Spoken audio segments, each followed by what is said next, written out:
Shri Revanth Reddy ji. Thank you, Speaker, sir. Allowing me to speak on demands for grants, road transport and highways, civil aviation, हाँ ports, shipping and waterways. पक्का। So, road transport and highways, sir. Speaker, sir, this is very important subject. National building subject है।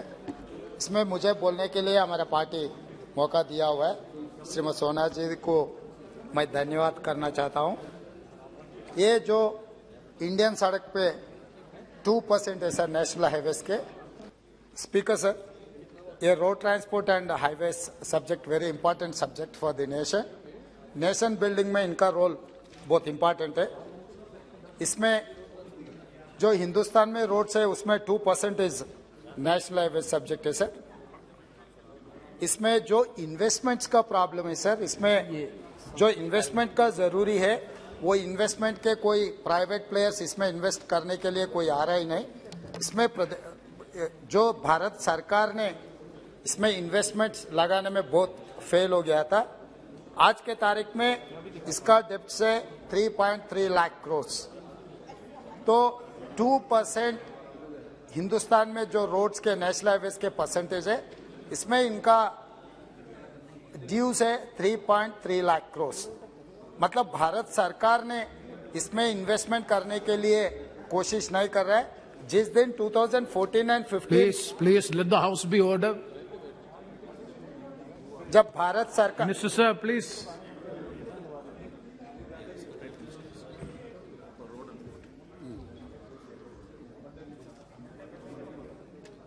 Sir, can I continue, sir? Let Honorable Minister, please let the House be in order, please. Yes, Ravindra ji.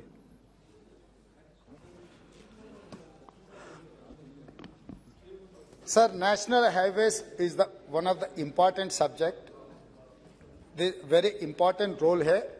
ये roads बनाने में भारत सरकार, मोदी जी सरकार बनने के बाद बहुत फेल हो गए। जिस दिन 2014 एंड 15 यूपीए सरकार समाप्त हुआ था, तब इनका लोन बारोइंग्स था 24,000 करोड़, मगर आज के तारीख में 3,30,000 करोड़ बारोइंग्स है सर। ये burden it is increase up to 1300%। तो 2% के लिए ये 3,30,000 करोड़ बारोइंग्स है। इसके ऊपर भारत सरकार ने ध्यान देना है और इनके इन्वेस्टमेंट में भारत सरकार भी इसमें लागू करना है सर। और ये इतना परसेंट इंक्रीज हो गया, जब 2014 एंड 15 में लोन के कैपेसिटीज था 6%, आज के तारीख में ये it is increase up to 37%। इसीलिए हम लोग भारत सरकार से ये कहना चाहता है कि इसमें सरकार के पैसे कूद डालकर ये रोड्स बनाने में ध्यान देने का जरूरी है सर। एंड ऐसे ही सर, ये लोन से सरकार बने तो ये फाइनली ये नॉन परफॉर्मिंग असेट बनने वाले हैं सर। और उसके अलावा भी सर, ये फाइनेंस मिनिस्टर जी ने जब अनाउंस किया था मार्च 23 तक ये लोग एक्सपैंडेड 25,000 किलोमीटर्स एक्सपेंशन करने में जाने वाले हैं। मगर वो हिसाब से अगर मार्च 23 तक अगर 25,000 किलोमीटर्स अगर नेशनल हाईवेज बनाना है तो हर दिन 68 किलोमीटर रोड बनाना है सर। आज के तारीख में जो डेवलपमेंट चल रहा है 37 किलोमीटर्स पर डे। मतलब ये तरीका से अगर काम चलेगा तो और 7-8 साल लगेगा सर। इसीलिए ये सरकार के टाइम है 24 तक। इसीलिए ये रोड वर्क्स इंप्रूव करने के लिए सरकार ध्यान देने का जरूरी है सर। ऐसे ये जुमला ये देखे तो जो भारत सरकार ने, मोदी जी सरकार ने ये किया 2022 तक हर गरीब को घर देने का वादा किया था, ये जुमला हो गए। और दूसरा ये किया था फार्मर किसान के इनकम डबल करने के लिए, मगर आज के तारीख में वो भी नहीं हुआ है, ये भी जुमला हुआ है। इसीलिए ये तीसरा जुमला नहीं बन सकता है। और हिंदुस्तान में 100 स्मार्ट सिटीज बनाने के लिए वादा किया था, मगर अभी तक तो मैं पूरा वर्ल्ड मैप में ढूंढ रहा हूं स्मार्ट सिटीज कहां बना है, हिंदुस्तान में तो बना ही नहीं। तो ये सरकार जो स्मार्ट प्रॉमिसेस करते जा रहा है मगर काम में तो नहीं लग रहा है। ये जो रोड बनाने का भी वैसे ही नहीं बन सकता है, इसीलिए सरकार ये काम आगे ले जाने के लिए, ये कुछ काम करने के लिए हम सरकार को हम एडवाइस दे रहे हैं सर। और उसके अलावा भी पर हर साल 2 करोड़ नौकरी देने के लिए भारत सरकार, मोदी सरकार ने वादा किया था। 8 साल में 16 करोड़ एम्प्लॉयमेंट क्रिएट करने का था। ये अगर ये लोग हर साल 2 करोड़ नौकरी अगर बेरोजगार लोगों को अगर नौकरी दिए तो हमारे तेलंगाना के लिए कम से कम 50 लाख नौकरी मिलता था। मगर तेलंगाना में कोई एक ही नौकरी मिला है, वो किशन रेड्डी को मंत्री जी मिला, मगर उससे अलावा तेलंगाना में तो कोई नौकरी मिला ही नहीं सर। ये सरकार और इसमें रेलवेज में भी जो रिक्रूटमेंट, ये रोड ट्रांसपोर्ट नेशनल हाईवेज में जो है सर 40% वैकेंसीज है सर। अभी 60% स्ट्रेंथ से ये नेशनल हाईवेज डिपार्टमेंट चलाने के लिए कोशिश कर रहे। इसमें खासकर CGM to deputy manager in finance cadre range में 50% से लेकर 90% वैकेंसीज है सर।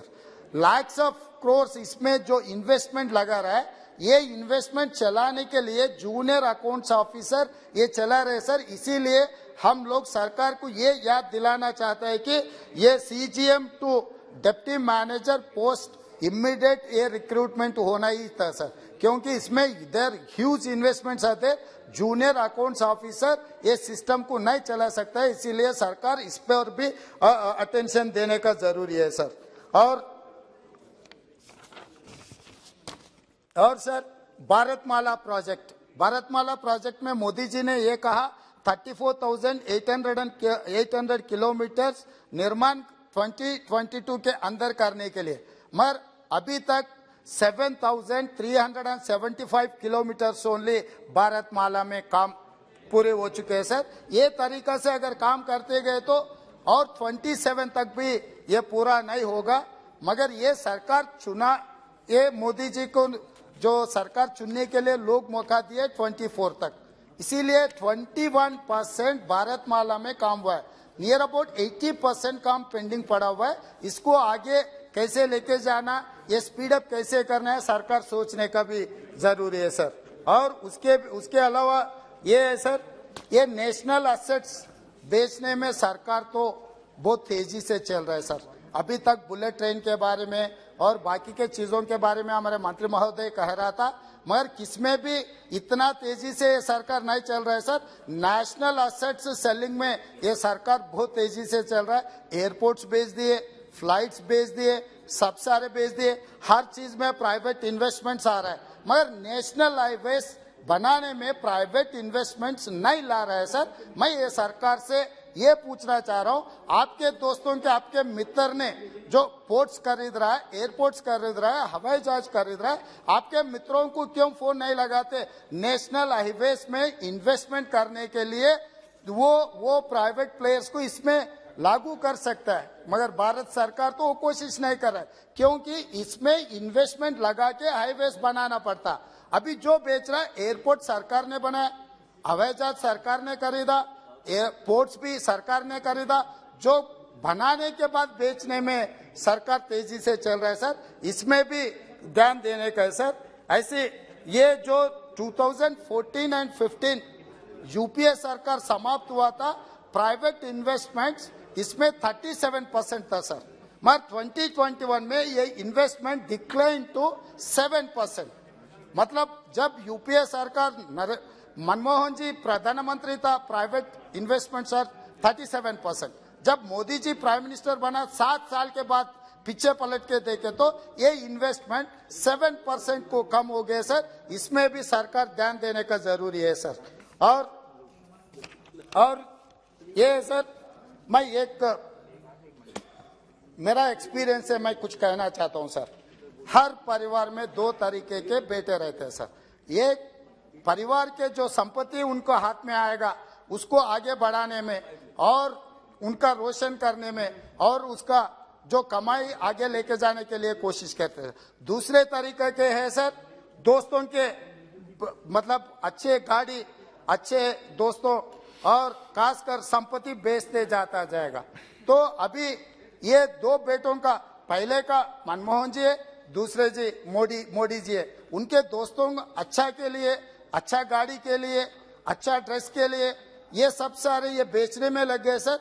ये भी सोचना है सर, 7 साल में हिंदुस्तान में वही होते जा रहे हैं सर। और यही सरकार NITI Aayog and finance commission को अपॉइंट किए। जो सरकार ने अपॉइंट किए सो कमीशंस जो एडवाइस दे रहा है, वो एडवाइस अपोजिशन माने या ना माने, सरकार तो मानना ही पड़ेगा। मगर ये सरकार तो जो फाइनेंस कमीशन, नीति आयोग जो रिकमेंडेशंस किए, वो रिकमेंडेशंस को कभी भी कंसिडरेशन में नहीं लिए sir. I wanted to tell one or 2-3 examples sir. NITI Aayog in 2018 has noted that the amount allocated for road maintenance should be at least 10% of the ministry's annual budget, whereas it is only 1.3% total budget sir. मतलब नीति आयोग आपने बनाया था, वही budget में 10% maintenance के लिए allocate funds करने के लिए सरकार को सुझाव दिए थे, मगर ये सरकार अलॉट किए 1.3% सर। इसके वजह से ये रोड मेंटेनेंस अच्छा तरीका से नहीं हो रहा है सर। वो अच्छा तरीका से नहीं होने के, और दूसरा भी मैं एग्जांपल ये कोट करना चाह रहा हूं सर। हमारे प्रधानमंत्री जी ने यूएस गया था, उनके खास दोस्त ट्रंप इलेक्शन कैंपेन करने के लिए, उनको जिताने के लिए, मगर वही यूएस में ये इन्वेस्टमेंट इतना परसेंटेज है सर, रोड ये बजट एलोकेशन में 51% रोड मेंटेनेंस एंड रिपेयर्स के लिए यूएस एलोकेट कर रहा है sir. Whereas in India Modi ji सरकार ने 1.3% एलोकेट किए, तो मोदी जी का खास दोस्त ट्रंप ने उनके यूएस सरकार में 51% बजट एलोकेट किया हुआ है सर रोड एंड मेंटेनेंस के लिए। सरकार के नेग्लिजेंस से ये प्रॉब्लम आ रहा है सर। ये सरकार मेंटेनेंस जो नहीं करने के वजह से एक्सीडेंट्स तेजी से चल रहा है सर।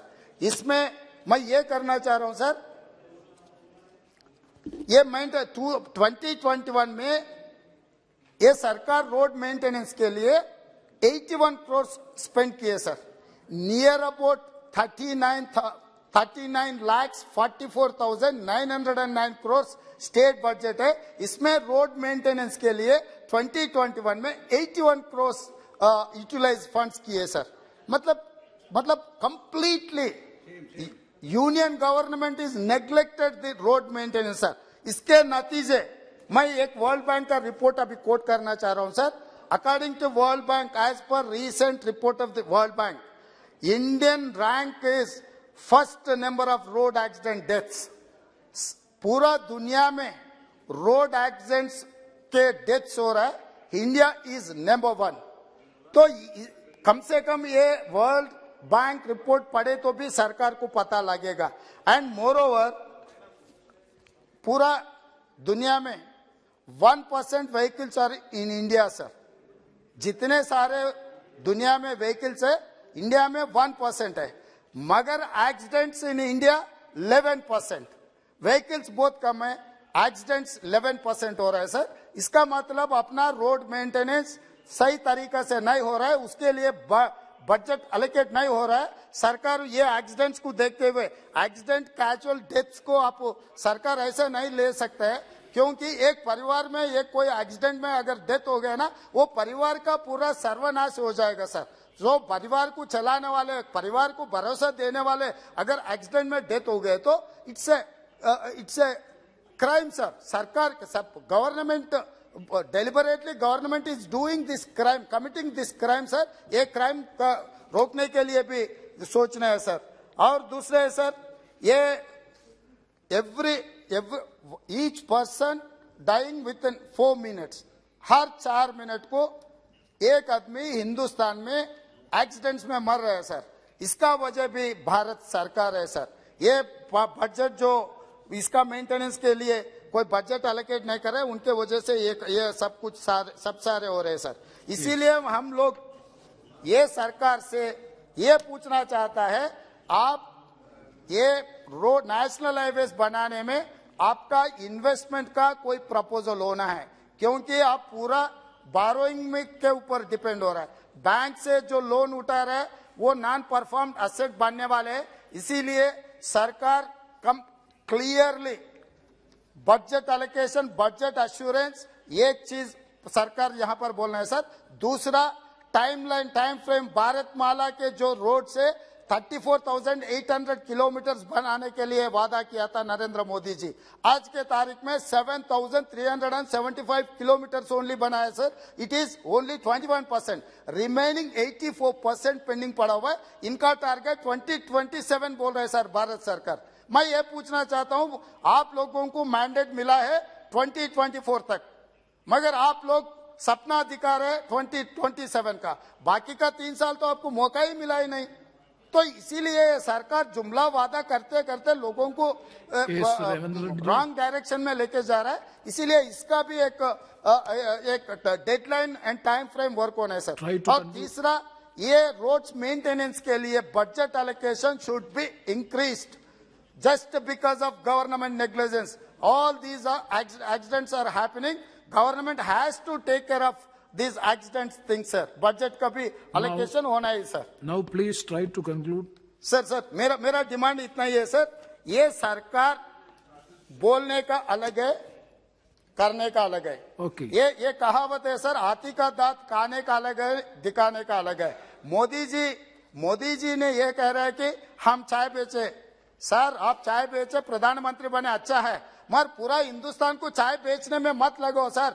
एक परिवार में कोई एक्सीडेंट में डेथ हो गए तो उनके परिवार रेलवे प्लेटफॉर्म में चाय बेचना पड़ता है। पूरा हिंदुस्तान को चाय बेचने में मत लगो सर।